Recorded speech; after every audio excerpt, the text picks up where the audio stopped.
So students welcome back. और आज हम लोग करने जा रहे हैं न्यूमेरिकल इन नेशनल इनकम, जिसमें हम लोग सीखेंगे एक्सपेंडिचर मेथड को सही तरीके से कैसे कैलकुलेट कर सकते हैं और कुछ और ट्रिक्स के बारे में with examples. So let's begin with me.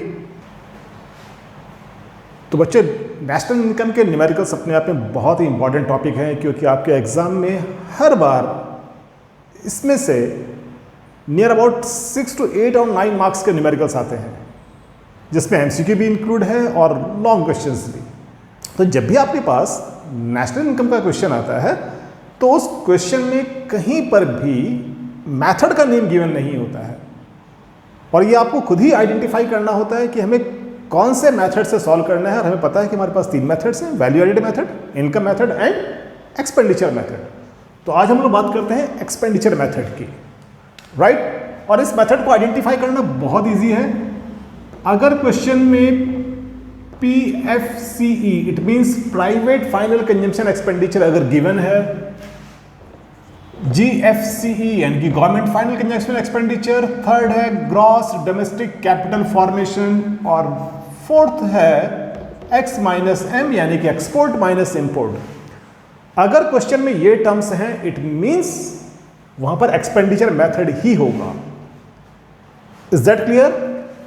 अब बात करते हैं इसको सॉल्व करने की प्रोसेस के लिए। सो स्टेप नंबर 1, सबसे पहले क्वेश्चन में NIT, NFIA इन दो को फाइंड आउट करना होता है, राइट। तो सबसे पहले NIT और NFIA। NIT means net indirect tax और NFIA क्या होता है? Net factor income from abroad, right. और NIT कैसे कैलकुलेट करते हैं? Indirect tax minus subsidies. तो क्वेश्चन में फाइंड आउट कीजिए कि अगर NIT डायरेक्ट गिवन है देन इनकी कोई जरूरत नहीं है, और अगर इनडायरेक्ट टैक्स और सब्सिडीज दोनों में से या कोई एक भी गिवन है देन इस फॉर्मूले से calculate NIT, right. Second step NFIA, ये क्या होता है? FIFA minus FITA. So students, इसके बाद हमारे पास एक टर्म है डेप्रिसिएशन, और डेप्रिसिएशन को कहा जाता है कंजम्पशन ऑफ फिक्स्ड कैपिटल, और एग्जाम में मोस्ट ऑफ द टाइम आपके पास यही टर्म गिवन होती है। Is that clear? Now step number 2। Step number 2 में हम लोग कैलकुलेट करेंगे GDCF, it means gross domestic capital formation. और जब हम लोग थ्योरी के टॉपिक पढ़ रहे थे तब हमने डिस्कस किया था कि GDCF ही एक ऐसी टर्म है जो कि न्यूमेरिकल में आपके लिए थोड़ा सा प्रॉब्लम क्रिएट करती है। सो इसको अच्छी तरह से सीख लीजिए। तो इसे कैलकुलेट कैसे करते हैं? This is gross domestic capital plus change in stock. और चेंज इन स्टॉक हमें पता है ये क्या होता है? Closing stock minus opening stock या इन्वेंट्री, राइट। अब इसमें से जो ग्रॉस डोमेस्टिक फिक्स्ड कैपिटल है it is actually gross asset. और अगर एग्जाम में आपके पास ग्रॉस की जगह दिया हुआ है net, it means net domestic fixed capital formation, then इसमें डेप्रिसिएशन को ऐड करके कन्वर्ट कर देंगे किसमें? ग्रॉस डोमेस्टिक फिक्स्ड कैपिटल में, and then we will calculate GDCF. Is that clear? Now comes to the step number 3. तो step number 3 में हम इन सभी कंपोनेंट्स को ऐड करके हम कैलकुलेट करते हैं GDP at MP यानी कि gross domestic product at market price. So now we have final step. अब इसके बाद आपसे जो भी एग्रीगेट पूछा हुआ है, अगर आपसे पूछा जाता है नेशनल इनकम, तो नेशनल इनकम का एग्रीगेट क्या होता है? NNP at FC। So GDP at MP यानी कि इसको कन्वर्ट करना होगा किसमें? यहां पर। तो ग्रॉस में से अगर डेप्रिसिएशन सब्ट्रैक्ट कर दें तो ग्रॉस किसमें कन्वर्ट होता है? नेट में। देन डोमेस्टिक को कन्वर्ट करना है किसमें? नेशनल में, तो plus NFIA, right. And finally market price को कन्वर्ट करना है फैक्टर कॉस्ट में, तो माइनस NIT। सो इस तरह से हम लोग कैलकुलेट कर सकते हैं नेशनल इनकम या उसके किसी भी एग्रीगेट को बाय एक्सपेंडिचर मेथड। अब बच्चों, इस मेथड का सबसे बड़ा एडवांटेज क्या है? आप लोगों ने सुना होगा कि आपको आपके क्वेश्चन पर स्टेप मार्किंग की जाती है। तो अगर इस पूरे क्वेश्चन को आप अगर सिंगल इक्वेशन में सॉल्व करते हैं, और बाय द वे इक्वेशन अगर गलत होती है, यू विल गेट नथिंग। लेकिन अगर आप क्वेश्चन को इस तरह से स्टेप्स में करेंगे, then definitely you will get some marks. But however, आपको कोशिश करनी चाहिए कि आपका पूरा आंसर सही हो, क्योंकि मेथड बहुत इजी है। Is that clear? So now let us take few example, जिसको हम लोग करेंगे इसी प्रोसेस से, right? So students, let us take our first question, calculate national income. तो सबसे पहले आपको क्या करना है, जितने भी इसमें एलिमेंट्स गिवन हैं उनके बेसिस पे आपको यह सर्च करना होता है कि इसमें मेथड कौन सा अप्लाई होगा। Now we have GFC, it means government final consumption expenditure, change in stock, net domestic capital formation. Now we have PFC, private final consumption expenditure. So it is very clear कि इसमें use होगा expenditure method. Is that clear? Now सबसे पहले आपको क्या करना होता है, एक्सपेंडिचर मेथड का एग्रीगेट है, हमें पता है GDP at MP। अब ये आपको याद रखना पड़ेगा, इसका कोई ऑप्शन नहीं है, राइट? और इसके कंपोनेंट्स है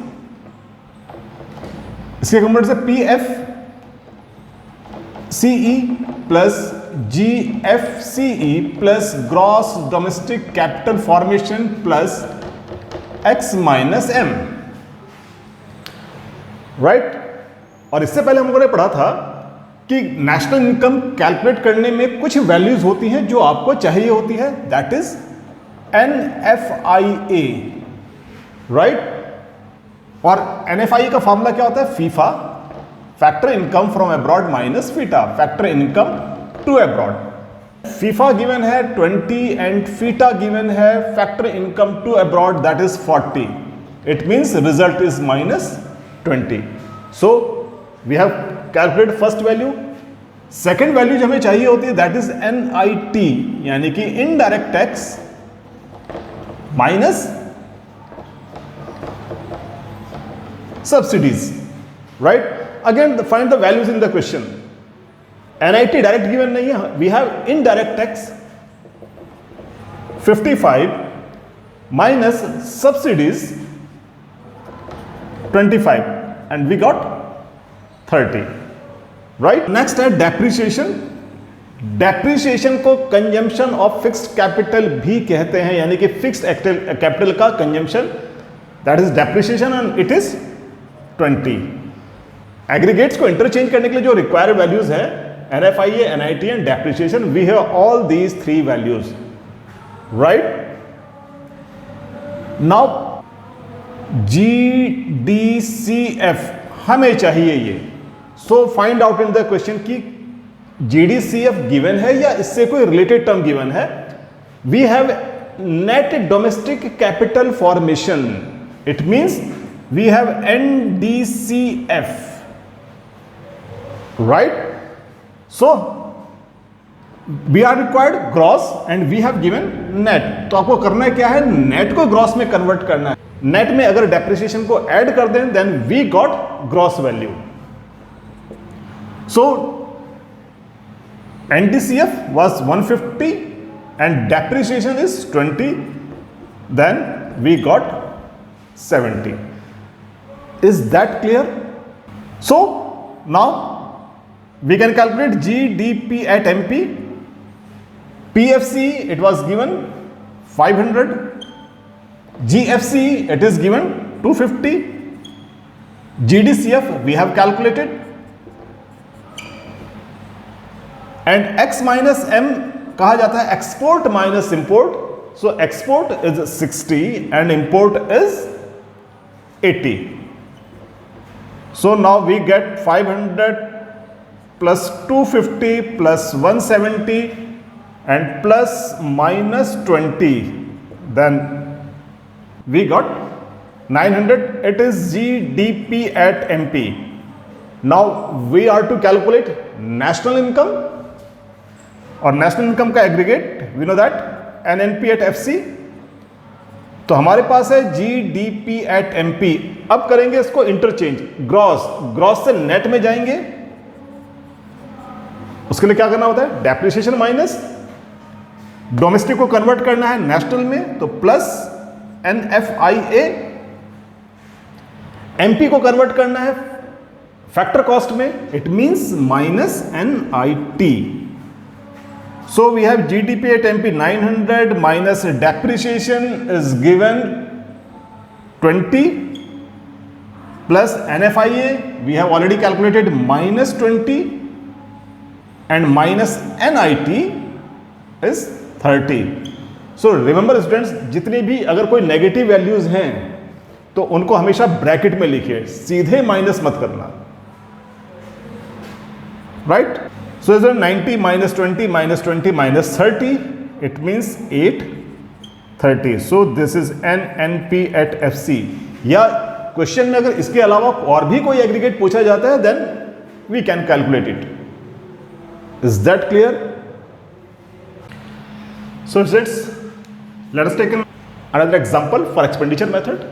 We have given GFCE 500, change in stock 350, consumption of fixed capital 50, import 150, PFC means private final consumption expenditure 900, net fixed capital formation 750, subsidies 50, net property income and profits from rest of the world, right, as is minus 60 and indirect taxes 200. First of all, we will calculate NIT, and NIT is equal to indirect tax minus subsidy. Indirect tax we have given 200 minus subsidies are given 50, it means 150. Next term we have to calculate NFIA. बच्चों हमेशा इसी sequence में ही question solve करो. NFIA, net property income and profit from rest of the world. इसे NFI को ये भी कहते हैं, net property income and profit from rest of the world. It means rest of the world से जो भी कुछ हमारे पास आ रहा है that will be a part of NFIA. So it is minus 60 and consumption of fixed capital, depreciation को क्या बोलते हैं, consumption of fixed capital, it is 50. सो हमारे पास एक्सपेंडिचर मेथड और एक्सपेंडिचर मेथड के कंपोनेंट होते हैं PFCE plus GFCE, it means government final consumption expenditure plus gross domestic capital formation and plus X minus M, right. और इनके aggregate का सम होता है GDP at MP. Got it. Now we have given PFC very clearly, GFC 500, X minus M, we have given import, right. So again हमारे पास एक ही term है जो है GDCF. GDCF it means gross domestic capital formation. अगर ये question में direct given नहीं है then first of all calculate this one. हमारे पास है net fixed capital formation.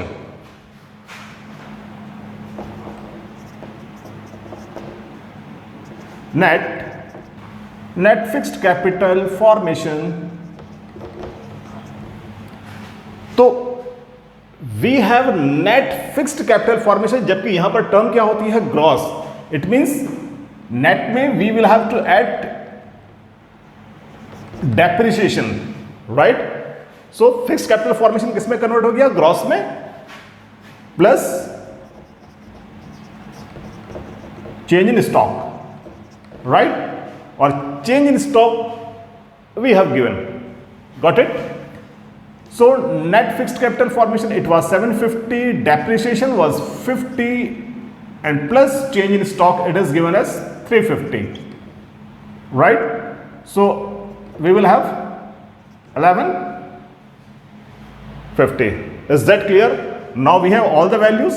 GDP at MP, PFC it is 900, GFC again it is given 500, GDCF it means gross domestic capital formation और इसे हमने calculate किया that is 1150, right, and plus X minus M. बच्चों export question में given नहीं है, take it as 0 and minus import 150. Always remember, don't use any shortcuts. जो values जहां पर प्लेस करनी है उनको बिल्कुल वैसे ही लिखिए. Right. So this is what we got. So we get 2500. Is that clear? अब इसके बाद अगर आपको कोई भी एग्रीगेट निकालना है, फिलहाल we are to calculate national income, और नेशनल इनकम का एग्रीगेट होता है NNP at SC, GDP at MP. Gross को कन्वर्ट करेंगे नेट में, then we have to subtract depreciation. Domestic से इसमें जाएंगे तो प्लस NFIA, एंड MP को कन्वर्ट करना है फिक्स्ड कॉस्ट में, it means minus NIT. Right. So GDP at MP we have calculated 2500 minus depreciation is 50 plus NFIA है minus 60. So write it in bracket. इसको हमेशा ब्रैकेट में लिखा कीजिए. Right, minus 60 and minus NIT it is 150. So 2500 minus 50 minus 60 minus 150 and that's we get 2240. Is that clear? In interchangeability factors से हम किसी भी एग्रीगेट को कैलकुलेट कर सकते हैं. Right.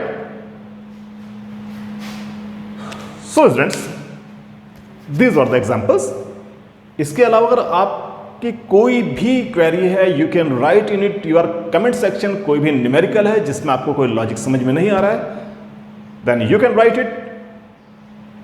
Okay. So it is all about expenditure method. So students, income method के theoretical portion में हम लोगों ने पढ़ा था कि इनकम मेथड के जैसे एक्सपेंडिचर मेथड के कंपोनेंट्स थे, वैसे ही इनकम मेथड के भी कंपोनेंट्स हैं. और वो कंपोनेंट्स हैं क्या क्या? COE, it means compensation of employ, rent and royalty. Right? Third component was profit. Fourth was interest. And fifth was mixed income. So students, process again will be same कि question में सबसे पहले identify करने हैं कि whether these components are given or not. अगर ये components हैं क्वेश्चन में, then it is sure we will use income method. Is that clear? Now numerical को सॉल्व करने का मेथड क्या होगा? अगेन सिमिलरली स्टेप नंबर 1 में हम लोगों ने क्या किया था बच्चों? NIT. तो NIT कैलकुलेट कैसे करते हैं? Indirect tax minus subsidies. Right. Then calculate NFIA and it is FIFA minus FITA. Right? And third, depreciation. Depreciation को क्या बोलते हैं? Consumption of fixed capital. और इसका एक और नाम भी है, that is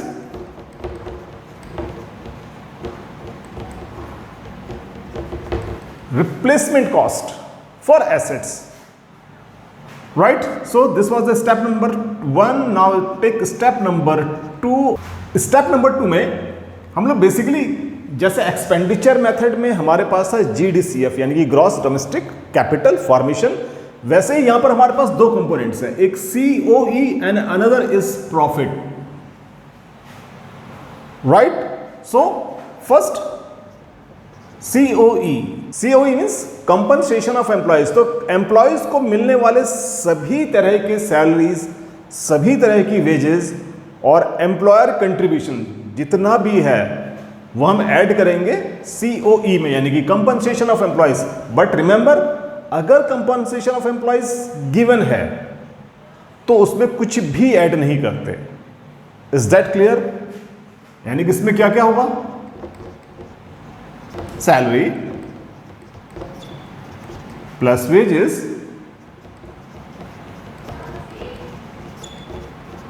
plus employer contribution, right. So next में प्रॉफिट, प्रॉफिट में डिविडेंड है, कॉर्पोरेट टैक्स, रिटेन अर्निंग जिसको रिजर्व भी कहा जाता है, या फिर saving of private sector enterprises. So exam में मोस्ट ऑफ द टाइम आपके पास सेविंग ऑफ प्राइवेट एंटरप्राइजेस के नाम से आता है, it is retain earning. So again अगर क्वेश्चन में प्रॉफिट गिवन है तो इन सबको ऐड करने की जरूरत नहीं है, लेकिन अगर प्रॉफिट गिवन नहीं है तो ये सारे एलिमेंट्स प्रॉफिट के वो ऐड होंगे। Is that clear? बाकी रेंट और रॉयल्टी क्वेश्चन में हमेशा गिवन होता है, इंटरेस्ट भी सीधे सीधे गिवन होगा, मिक्स्ड इनकम भी सीधे सीधे गिवन होगा, राइट। नाउ स्टेप नंबर 3, और स्टेप नंबर 3 है इन सभी कंपोनेंट्स को, यानी कि COE plus rent plus profit plus interest plus mixed income, इन सबको ऐड करके हमारे पास जो कंपोनेंट आता है that is NDP at FC. इसको डोमेस्टिक इनकम भी कहते हैं, राइट। नाउ स्टेप नंबर 4, अब अगर इन कंपोनेंट्स को ऐड करके हम एनडीपीएफ से निकाल देते तो इसके बाद जो भी एग्रीगेट्स आपसे एग्जाम में पूछा जाता है हम उसको कैलकुलेट कर सकते हैं। Suppose we are asked national income, तो NDP at FC, net net common है, डोमेस्टिक से किस में कन्वर्ट करना है? नेशनल में, और इसके लिए हम लोग क्या करते हैं? NFIA, right. सो जब भी हम इन न्यूमेरिकल्स को करेंगे we will follow these steps, got it? So now let us take few examples. So students, we have a question. Interest 90, profit 210, corporate tax 50, rent 100, factor income from abroad 20, factor income to abroad 40, indirect tax 55, export 60, import 80, depreciation is 20, compensation of employees 450, and rent free accommodation to employees is 50, right? क्योंकि इसमें income method के ही component है, so definitely we will use income method, right. हमारे steps वही होंगे। Step number 1, step number 1 में क्या क्या करना था? We are to calculate NIT यानी कि नेट इनडायरेक्ट टैक्स, और इसका फॉर्मूला होता है indirect tax minus subsidy.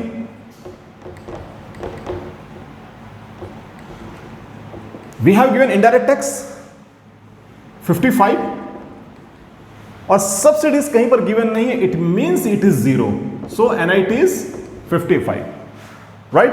Second NFIA, और ये इसका फॉर्मूला क्या होता है? फीफा माइनस फीटा, यानी कि factor income from abroad minus factor income to abroad, and it is given factor income from abroad it is 20, factor income to abroad 40, it means minus 20।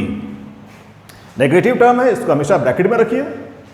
This was step number 1। Now step number 2। Step number 2 में मैंने कहा था दो ही चीज ascertain कीजिए, एक compensation of employees, compensation of employees is given 450, और इसके नीचे लिखा हुआ है rent free house to the employees. But always remember, अगर कंपनसेशन ऑफ एम्प्लॉय गिवन है it means it includes all the components, तो इसमें rent free houses it means इसमें ऑलरेडी इंक्लूड होगा, सो CO इज 450, राइट। और एक हमें ascertain करना था प्रॉफिट। सिमिलरली अगर प्रॉफिट गिवन है तो इट मींस उसमें कॉर्पोरेट टैक्स, उसमें रिटेन अर्निंग, उसमें डिविडेंड, ये सभी चीजें उसमें इंक्लूड होंगी। सो इसमें हमें कुछ भी कैलकुलेट नहीं करना है, profit is given 210। Is that clear?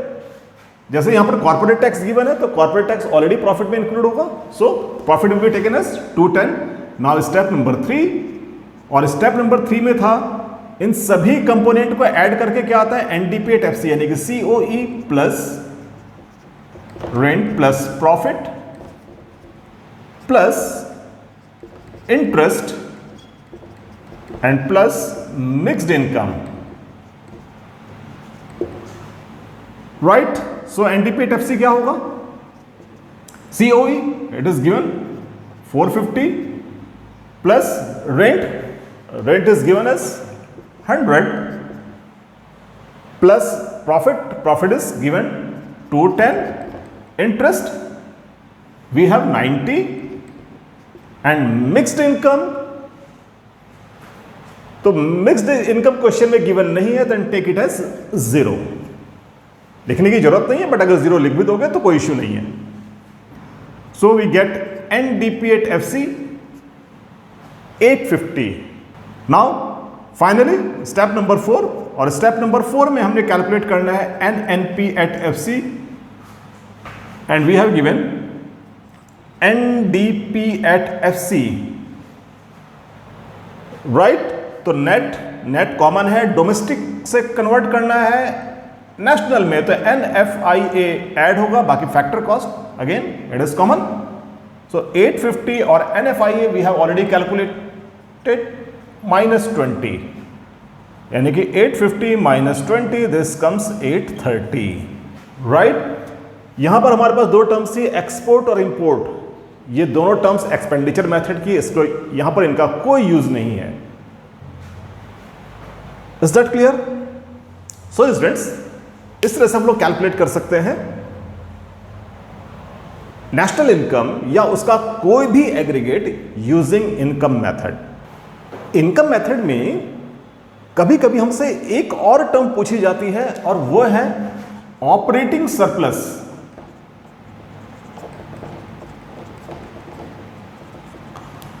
तो जो ऑपरेटिंग सरप्लस होता है, rent plus profit plus interest. अगर हम इनकम मेथड के कंपोनेंट्स को, इन तीन टर्म्स को अगर हम ऐड कर दें, then we get operating surplus. और अगर इस क्वेश्चन में हम लोग ऑपरेटिंग सरप्लस कैलकुलेट करना चाहते हैं, then rent 100, profit 210 and interest is 90, so we get 400। Is that clear? तो अगर कभी आपसे ऑपरेटिंग सरप्लस पूछा जाता है तो उसका फॉर्मूला ये होता है। इट मींस इनकम मेथड के दो कंपोनेंट COE और मिक्स्ड इनकम इसमें इंक्लूड नहीं होते हैं। Is that clear? So it is all about income method. So students, वहां पे से एक एग्जांपल है, purchase of raw material from domestic market is 400, increase in stock 60, import of raw material is 120, replacement cost of assets 50, domestic sales 1200, power charges 20, export 200, import of machinery 40, GST 10, subsidies 30, and goods used for self consumption is 10, right? So again we will use same process, same steps जैसे हम लोगों ने किया था expenditure method में और income method में, right? It means step number 1 में हम लोग कैलकुलेट करेंगे NIT, और NIT का मतलब क्या होता है? Indirect tax minus subsidy. And indirect tax यहां पर हमें दिया हुआ है GST, और बच्चा आप लोगों को पता है कि GST यानी कि goods and services tax, it is a kind of indirect tax, और ये है 10 और सब्सिडी है 30, it means it is -20, right. Second NFIA, net factor income from abroad, और ये होता है फीफा माइनस फीटा, और ये हमारे पास कुछ भी गिवन नहीं है, यानी कि it will be taken as 0, right. And next है, हम लोग करते हैं डेप्रिसिएशन, और डेप्रिसिएशन यहां पर है replacement cost of fixed asset. तो डेप्रिसिएशन को कंजम्पशन ऑफ फिक्स्ड कैपिटल भी कहा जाता है, और रिप्लेसमेंट ऑफ फिक्स्ड कॉस्ट भी इसी को कहते हैं, right. Depreciation is 50। So step number 1, now step number 2, और स्टेप नंबर 2 में हम लोग कैलकुलेट करते हैं कंपोनेंट्स को, और कंपोनेंट्स वैल्यूडेड मेथड के कौन कौन से होते हैं? Value of output, right. और वैल्यू ऑफ आउटपुट को हमें पता है, वैल्यू ऑफ आउटपुट कहा जाता है sales plus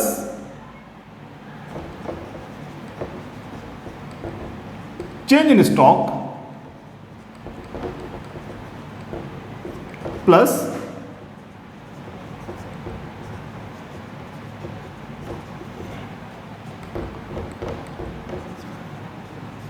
goods for self consumption,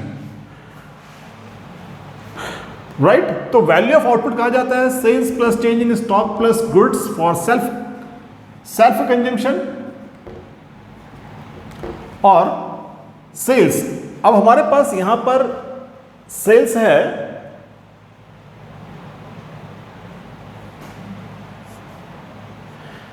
and here we have two types of sales. एक हमारे पास domestic sales, right, and another is export यानी कि इंटरनेशनल सेल्स, राइट। और इन दोनों को हम लोग ऐड करेंगे तब then we will get total sales, right. Plus change in stock, change in stock हमारे पास गिवन है इंक्रीज इन स्टॉक 60 और सेल्फ कंजम्पशन की वैल्यू है 10। So we have 1470. Is that clear? This is value of output.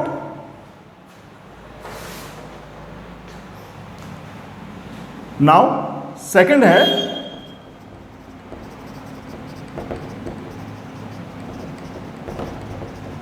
Intermediate consumption, और intermediate consumption हम लोग बोलते हैं परचेज ऑफ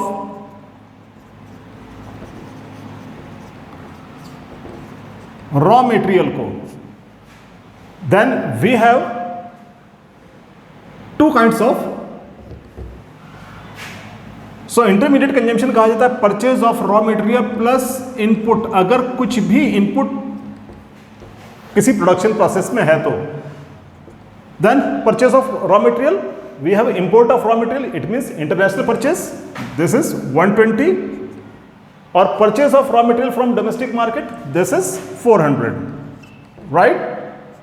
और बच्चे यहां पर एक है पावर चार्जेस। पावर चार्जेस वो इलेक्ट्रिसिटी का यूज है जिसको हम प्रोडक्शन प्रोसेस में यूज कर रहे हैं, so it will also be considered and that this is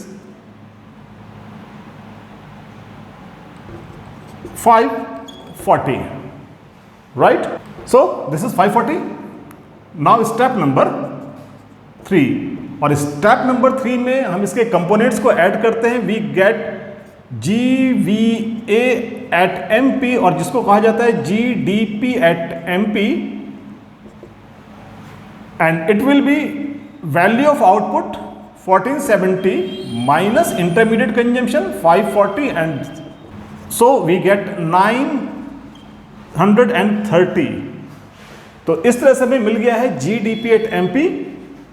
Now you are to calculate national income. तो नेशनल इनकम का एग्रीगेट होता है NNP at FC, and we have GDP at MP.